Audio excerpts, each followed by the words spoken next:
ഈശോ മിശിഹായ്ക്ക് സ്തുതിയായിരിക്കട്ടെ.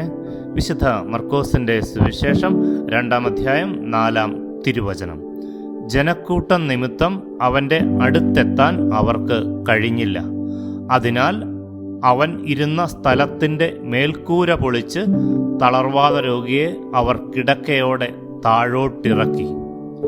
തളർവാത രോഗിയെ ഈശോയുടെ അടുത്തെത്തിക്കാൻ ജനക്കൂട്ടം ഒരു തടസ്സമായിരുന്നിട്ടും നിരാശപ്പെട്ട് പിൻവാങ്ങാതെ പുതിയ വഴി തേടുകയാണ്. മേൽക്കൂര പൊളിച്ച് ആ രോഗിയെ ഈശോയുടെ അടുത്ത് എത്തിക്കുന്നു. ഈശോ ആ രോഗിക്ക് സൗഖ്യം നൽകുന്നു. പ്രിയപ്പെട്ടവരെ, തളർവാത രോഗിയെ എടുത്തുകൊണ്ടുവന്ന ആ 4 പേരുടെ വിശ്വാസം ഈശോയുടെ അടുത്ത് എത്തിക്കിട്ടിയാൽ മതി, സൗഖ്യം ലഭിക്കും എന്ന വിശ്വാസം നമ്മിലും നിറയട്ടെ. ആമീൻ.